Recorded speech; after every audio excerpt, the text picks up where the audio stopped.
Johnny Depp swept through CBS headquarters' gleaming glass doors, his manager, Elliot Graham, trailing behind while fielding calls. Sarah, a nervous production assistant, greeted them with clipboard in hand. "Just Johnny's fine, love," he told her with a weary but genuine smile. In the elevator's mirrored walls, Johnny examined his reflection. Styled hair, vintage jacket, signature rings. He looked every inch the movie star, yet the weight in his chest betrayed the carefully constructed image. Before we jump back in, tell us where you're tuning in from, and if this story touches you, make sure you're subscribed because tomorrow I've saved something extra special for you. Rolling Stone wants a tour quote, Elliot mentioned as they reached the 23rd floor. "Tell them the usual," Johnny replied, walking past photographs of CBS personalities. "Grateful for fans, excited about the music." The makeup room hummed with pre-show energy. Johnny settled into the chair, closing his eyes as technicians tested equipment in nearby studios. Elliot scrolled his tablet, reassuring his client. CBS Sunday Morning means soft questions. Claire Thompson's professional. She'll keep it light. 3 floors above, producer Marcus Delgado paced his corner office, studying dismal ratings projections. "Q3 numbers are down 8%, he muttered into his headset. "We need something that cuts through the noise." Marcus built his career on viral moments. Controversy was currency in the attention economy. Johnny Depp, scarred by legal battles and public scrutiny, represented a goldmine of potential ratings gold. In the green room, Johnny reviewed Elliot's talking points: tour dates, creative process, performing joy. Nothing about court cases or tabloid headlines. Nothing about the name that still made his jaw clench. "5 minutes, Mr. Depp," Sarah announced. Johnny transformed from tired celebrity to charismatic performer, a switch perfected through decades of public appearances. Claire Thompson awaited in the intimate studio, her professional smile brightening with apparent genuine warmth. "Thank you for taking the time," she said, rising to shake her hand. "I've been looking forward to this." "The pleasure's mine," Johnny replied, settling into the comfortable chair. The studio felt more like a cozy living room than a television set. Warm lighting, earth-tone furniture. Marcus positioned himself behind cameras where both host and guest could see him.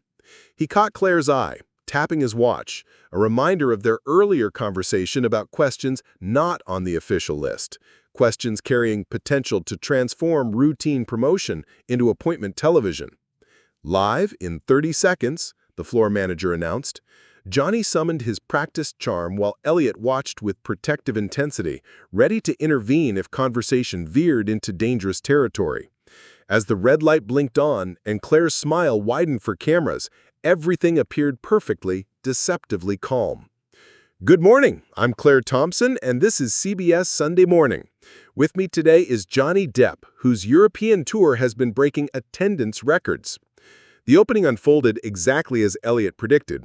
Smooth, professional, comfortable. Johnny leaned back with the relaxed confidence of someone who'd done this thousands of times. "Watching footage of your recent concerts, there's something different about you on stage. You seem liberated. What's changed?" Johnny's eyes lit up with genuine enthusiasm. "Music has always been my first love, Claire. Before the films, before any madness, I was just a kid with a guitar dreaming of making noise that mattered. Getting back to that, stripped down, honest, raw, it's like coming home." The conversation flowed naturally. Johnny shared stories about late-night writing sessions, electric energy of performing for crowds singing every word back, collaborating with childhood heroes. Claire found herself genuinely engaged, questions sparked by curiosity rather than calculation. "Your fans are incredibly devoted. What's that relationship like?" Johnny paused thoughtfully. "They've been my anchor through rough seas. When noise gets overwhelming, when the industry feels soulless, I remember somewhere out there is a kid who hears something in my music that makes them feel less alone. That's not a responsibility I take lightly." Behind cameras, Marcus shifted impatiently. The conversation was engaging, but lacked the edge that transformed good television into great television. He caught Claire's eye, making a subtle gesture, reminder of their pre-interview discussion. "You've mentioned rough seas," Claire said, tone remaining warm but with a subtle shift Johnny didn't yet register. "Your music has always been deeply personal. Some recent songs seem to draw from those stormy periods. Are you finding catharsis in creative expression? Absolutely, Johnny said, warming to the topic. Art is how we process pain, transform suffering into something beautiful. Every song is a small alchemy, turning lead into gold, darkness into light. Johnny spoke passionately about his creative process, nights alone with guitar when sleep wouldn't come, melodies emerging from emotional wreckage like flowers through concrete. Claire temporarily forgot her producer's agenda, swept up in genuine artistry. Marcus checked his watch. They were approaching halfway, and while content was solid, it lacked viral potential for social media dominance. He needed Claire pushing harder into territory Johnny's team explicitly marked off-limits. Your authenticity makes your music compelling even when being vulnerable about difficult experiences. Johnny nodded, unaware of the subtle directional shift. Vulnerability requires courage, but it's the only way to create something real. Audiences sense when you're holding back, giving performance instead of truth. And there have been times when public scrutiny must have made that vulnerability feel particularly exposed. Claire ventured, voice still gentle but with new weight. For the first time since cameras started rolling, Johnny's expression flickered. The easy smile tightened almost imperceptibly. The comfortable atmosphere was evaporating, replaced by something charged and dangerous. During some very public challenges, Claire finished, her voice carefully modulated to sound compassionate rather than intrusive. Johnny's smile didn't fade, but it transformed, from genuine warmth to something guarded, performative. 2 decades of navigating media minefields had taught him to recognize when interviews shifted from friendly territory into something else. "Life's full of challenges," he said evenly. "What matters is how we respond to them." Claire felt Marcus's presence behind cameras like weight pressing her shoulders. She glanced at her notes, seeing the question in her handwriting. "How has the Amber Heard situation affected your approach to relationships and trust?" "Of course, and you've shown remarkable resilience. But the public nature of those challenges, particularly the legal proceedings with your ex-wife, must feel overwhelming." The change in Johnny was immediate and unmistakable. Relaxed posture vanished, replaced by coiled tension that charged the studio air. His eyes, warm and animated throughout the first portion, became hooded and distant. "I prefer to focus on the present," he said, his voice carrying a warning Claire chose to ignore. "I understand completely. But your fans have been so supportive throughout everything. Do you feel like you owe them some acknowledgement of what you've been through?" Behind cameras, Elliot stepped forward, protective instincts flaring. He caught Johnny's eye, making a subtle gesture about ending this line of questioning. Johnny gave an almost imperceptible head shake. "Not yet. My fans deserve my gratitude, which they have. They also deserve my respect, which means not using them as an audience for settling scores or relitigating the past." Claire pressed on, feeling like she walked a tightrope. "But surely there's value in sharing your perspective, especially given how much misinformation—" "Claire." Johnny's voice cut through her words with gentle but unmistakable authority. "I came here to talk about music, about art, about things that actually matter, not to provide content for tabloid headlines." The studio fell silent, except for equipment hum. Claire felt the moment's weight, aware she stood at a crossroads, defining both her career and integrity. Marcus gestured. "Continue. Push forward. Don't let him control the narrative." "I think your perspective could help other people going through similar situations," she said softly, but insistently. Johnny was quiet for a long moment, gaze fixed beyond cameras. When he spoke, his voice carried weariness, of someone who'd explained himself too many times. "Similar situations. You mean being publicly accused of things they didn't do? Having their name dragged through tabloid mud for years? Watching their career nearly destroyed by someone else's need for attention?" Claire felt the room's temperature drop. Johnny, No, it's fine, Johnny said, holding up a hand. His voice remained level, but something dangerous flickered behind his eyes. You want to talk about it? Let's talk. Let's discuss how someone can spend years building a reputation only to watch it burn because truth is less interesting than the story. The cameras captured every micro-expression, every pause, every emotion flicker. Claire realized she was witnessing something unintended, not controlled interview segment, but raw honesty, both compelling and deeply uncomfortable. Let's talk about how media can turn someone's personal hell into entertainment. How they take the worst moments of someone's life and package them for public consumption. He looked directly into the camera. But here's the thing about truth. It doesn't need to be performed. It doesn't need to be packaged or explained or justified for entertainment value. Johnny reached up and slowly removed his microphone, setting it gently on the table. The soft click was unnaturally loud in the quiet studio. I think we're done here, he said quietly, rising with fluid grace. As he walked toward the exit, every camera tracked his movement, capturing the moment that would define this interview far more than any prepared soundbite ever could. The heavy studio door closed behind Johnny with a muffled thud that seemed to echo through the frozen tableau. For several heartbeats, nobody moved. The cameras continued rolling out of habit, capturing Claire's stunned expression and Marcus's face cycling through shock, calculation, and something approaching panic. Cut, Marcus finally barked, his voice cracking slightly on the single word. Cut the feed now. The red recording lights blinked off, but the damage had already been done. 3 camera operators, 2 sound technicians, a lighting director, and a half-dozen production assistants had witnessed the implosion. In the age of smartphones and social media, secrets had the lifespan of minutes. Claire remained frozen in her chair, microphone still clipped to her blazer, staring at the empty seat across from her. The carefully arranged flowers and CBS Sunday Morning branded coffee mugs looked absurdly cheerful against the wreckage of what should have been a routine promotional interview. What the hell just happened? She whispered, more to herself than to anyone else. Elliot had already disappeared through the same door Johnny used, his phone pressed to his ear before he'd even caught up with his client. Through the glass partition separating the studio from the control room, production assistants huddled around monitors, rewinding and replaying the final moments with the intensity of forensic investigators.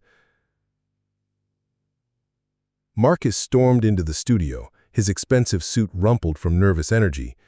Claire, what were you thinking? We agreed on a light touch, not a full interrogation. You told me to push. You said the audience wanted answers. I said to guide the conversation, not ambush him. But even as Marcus spoke, his mind was already racing ahead to damage control scenarios.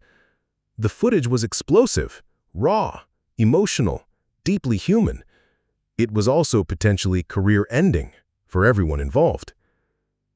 Sarah appeared in the doorway, clipboard forgotten, her face pale. Mr. Delgado? Security says there are photographers gathering outside. Someone must have tipped them off. The studio erupted in controlled chaos. Phones buzzed with incoming calls from network executives, entertainment reporters, and crisis management firms. Marcus watched his career flash before his eyes, while simultaneously calculating whether this disaster might somehow transform into the viral moment that saved their ratings. Claire slowly removed her microphone, her hands trembling slightly. She'd pushed too hard, crossed lines that shouldn't be crossed, and destroyed the trust of someone who'd come to her studio in good faith. The weight of that realization sat heavy in her chest. In the hallway outside, Johnny's voice could be heard through the thin walls, quiet but firm as he spoke to Elliot about immediate departure strategies. The man who'd walked into their studio with cautious optimism had left as something else entirely. A celebrity reminded once again that his humanity was always secondary to their content needs. The aftermath would play out over days and weeks, but the damage was already spreading beyond these walls. carried by whispered conversations and discreetly recorded phone calls into the vast machinery of entertainment media. Within the hour, the story would have its own hashtag. Elliot caught up with Johnny in the narrow hallway leading to the green room, where his client stood motionless, staring at a framed photograph of CBS news anchors from the 1970s. Johnny's hands were steady, but Elliot recognized the telltale signs: the too-controlled breathing, the rigid posture of someone fighting to contain an explosion. "We're leaving. Now," Elliot said, already texting their driver while simultaneously fielding calls from Johnny's publicist, his lawyer, and 3 different entertainment reporters who'd somehow gotten wind of the situation. "They had it planned," Johnny said quietly, his voice carrying a dangerous calm. "The whole goddamn thing was orchestrated." "I know, and we're going to make them pay for it." Elliot's protective instincts were in full warrior mode. "But first we get you out of here before this building turns into a circus." Back in the studio, Claire finally stood up, her legs unsteady. The comfortable interview set now felt like a crime scene. Every carefully arranged element, the soft lighting, the intimate seating arrangement, the branded coffee mugs, mocking the human wreckage they'd just witnessed. Marcus was pacing behind the cameras, phone glued to his ear, speaking in the rapid-fire cadence of someone trying to convince network executives that a potential lawsuit was actually a ratings goldmine. "No, listen to me. This is raw, authentic television, the kind of moment that defines careers." "Whose career?" Claire interrupted, her voice sharp with barely contained fury. "His or yours?" Marcus covered his phone. "Claire, you need to understand the bigger picture here." "The bigger picture?" She stepped closer, her professional composure finally cracking. "You set me up. You told me to push him, knowing exactly what buttons to press. You used me as your attack dog. I told you to do your job, to ask the questions our audience wants answered. Depp knew what he was walking into." "Did he?" Because it seemed like he came here expecting a professional interview about his music, not an ambush about his personal trauma. Marcus's expression shifted, revealing the calculating opportunist beneath the network executive veneer. "Personal trauma sells, Claire. Vulnerability drives engagement. That's the business we're in." "That's the business you're in," she shot back. "I thought I was in journalism." Around them, the production crew worked with nervous efficiency, backing up footage and fielding calls from legal departments. Sarah approached hesitantly, her clipboard now filled with urgent messages. "Mr. Delgado, Entertainment Tonight is on line 3. TMZ wants a statement, and, there are photographers gathering outside the main entrance." The leak had begun. Someone in the room, a production assistant, a camera operator, maybe even a security guard, had made a phone call, sent a text, or posted a cryptic social media update. The machinery of celebrity scandal was already grinding into motion. In the green room, Johnny sat in silence while Elliot coordinated their escape route. His mind wasn't on the brewing media storm or the potential legal implications. Instead, he was thinking about the look in Claire's eyes when she'd pressed him about his ex-wife. Part ambition, part genuine curiosity, part something that looked disturbingly like hunger. He'd given them exactly what they wanted. A moment of raw, unfiltered humanity that would be dissected, analyzed, and monetized until every ounce of authentic emotion had been wrung from it.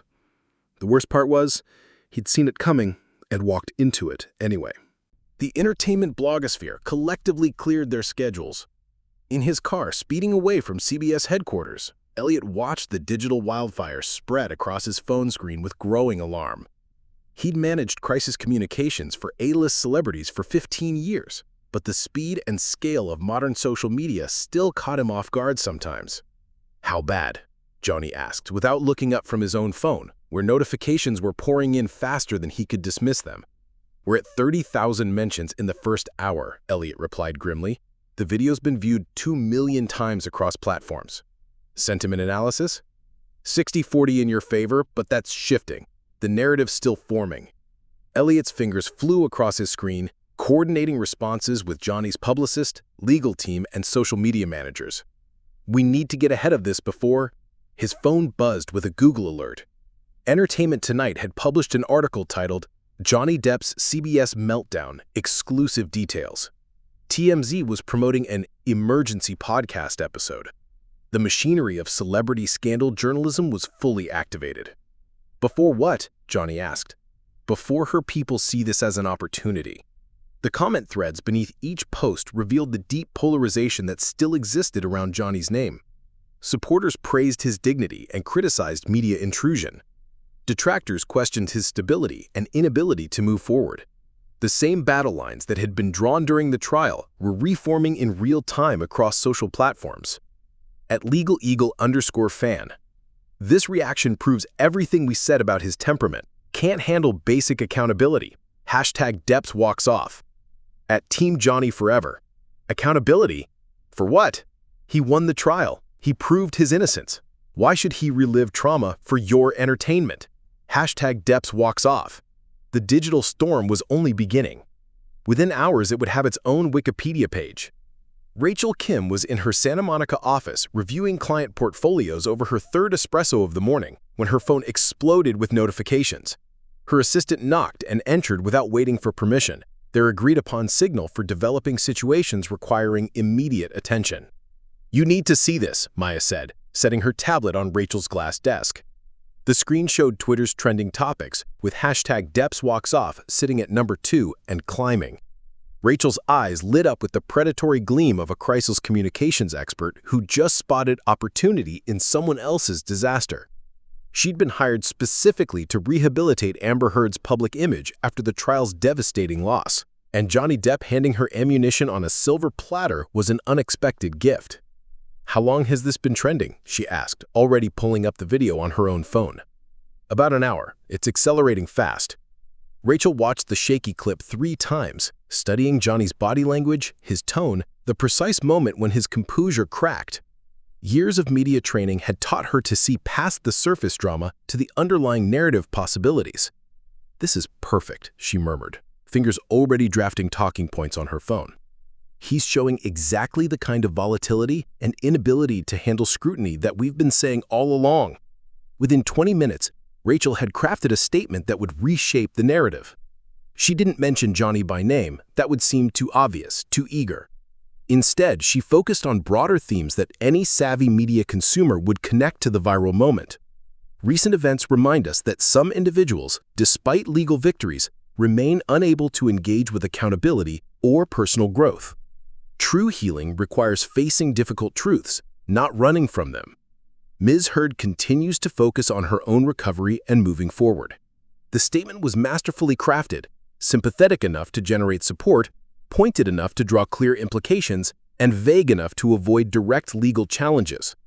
Rachel sent it to her media contacts list: entertainment reporters, morning show producers, podcast hosts, and influential social media personalities. The response was immediate. Within an hour, news outlets were running stories with headlines like "Amber Heard's rep responds to Depp interview walk-off" and "Team Heard, recent events show pattern of avoiding accountability."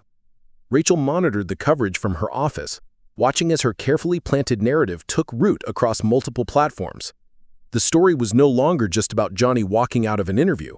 It was becoming a referendum on his character, his stability, his ability to face consequences for his actions. At Breaking Hollywood tweeted, "Amber Heard spokesperson suggests Depp's CBS walk-off shows inability to engage with accountability. Thoughts? #DeppsWalksOff." The replies were explosive, exactly as Rachel had anticipated. Johnny's supporters raged against what they saw as opportunistic exploitation. His critics nodded along, seeing confirmation of their existing beliefs. The polarization was deepening, and with it, the viral reach of the story. From her office overlooking the Pacific, Rachel smiled. Sometimes, the best crisis communications work meant simply amplifying your opponent's mistakes. The emergency meeting was called for 4 p.m., but by 3:30, the 26th floor conference room was already packed with nervous executives, their tablets and phones creating a constellation of glowing screens around the polished mahogany table. Network President Patricia Williams sat at the head, her usually immaculate composure showing stress fractures. "Someone explained to me how a promotional puff piece turned into our biggest PR nightmare since the Janet Jackson incident," she said, her voice carrying the dangerous calm of an executive watching her career flash before her eyes. Marcus shifted in his seat, his earlier confidence eroded by 3 hours of increasingly frantic phone calls from CBS Legal, the network's board of directors, and Johnny Depp's famously aggressive legal team. The interview was proceeding normally until you instructed the host to ambush one of Hollywood's most litigious celebrities about his traumatic legal battles, interrupted General Counsel David Chen, not looking up from his laptop where he was reviewing contractual agreements and release forms. Do we have any idea what our legal exposure looks like? Depp signed the standard release forms. He knew he was being recorded, Marcus said weakly. For a promotional interview about his tour, Patricia snapped, not for a psychological evaluation disguised as journalism. She turned to the head of public relations. Karen, what's our situation externally? Karen Rodriguez consulted her phone with the exhausted expression of someone who'd spent the afternoon fielding calls from angry agents, entertainment reporters, and advocacy groups. It's bad. The clip has been viewed 12 million times across platforms. Hashtag CBS ambush is trending alongside hashtag Depp walks off. The Actors Guild issued a statement about predatory journalism practices. But the engagement numbers are unprecedented, Marcus interjected desperately. Our social media metrics are through the roof. Sunday morning's YouTube subscriptions have doubled in 6 hours. Marcus, Patricia said slowly, are you seriously suggesting we celebrate traumatizing a guest for clicks? I'm suggesting we recognize that controversy drives viewership, and viewership drives revenue. This could be the most watched Sunday morning segment in a decade. The room fell silent, except for the soft pinging of incoming messages. Through the floor-to-ceiling windows, Manhattan stretched out below them, indifferent to their corporate crisis. David Chen finally looked up from his laptop. Johnny Depp's team just issued a cease and desist. They're demanding we destroy all footage and threatening to sue for breach of contract, intentional infliction of emotional distress, and... He paused, scanning the legal document. Defamation by implication. They can't prove defamation, Marcus said, but his voice lacked conviction. They don't need to prove it, Patricia replied grimly. They just need to convince a jury that we destroyed his reputation for ratings. Do you want to bet your career on our chances against Depp's legal team? Outside the conference room, news vans were already gathering in the street below. CBS had wanted a viral moment. They'd gotten exactly what they'd asked for. The only question now was whether it would destroy them. 2 hours after the walk-off, Johnny sat alone in the green room that CBS had hastily converted into a private space for him to collect himself. The room felt smaller now, its beige walls closing in like the walls of every similar space he'd occupied over the past decade. Hospital waiting rooms during his mother's illness, lawyers' offices during the trial, hotel suites while hiding from photographers. He'd sent Elliot away 20 minutes ago, needing space to think without the constant buzz of crisis management. His phone lay face down on the coffee table, its incessant vibrations a reminder of the digital wildfire burning outside these walls. Missed calls from his publicist, his lawyer, his sister, his bandmates. Text messages from friends offering support, reporters fishing for quotes, and strangers who'd somehow gotten his number.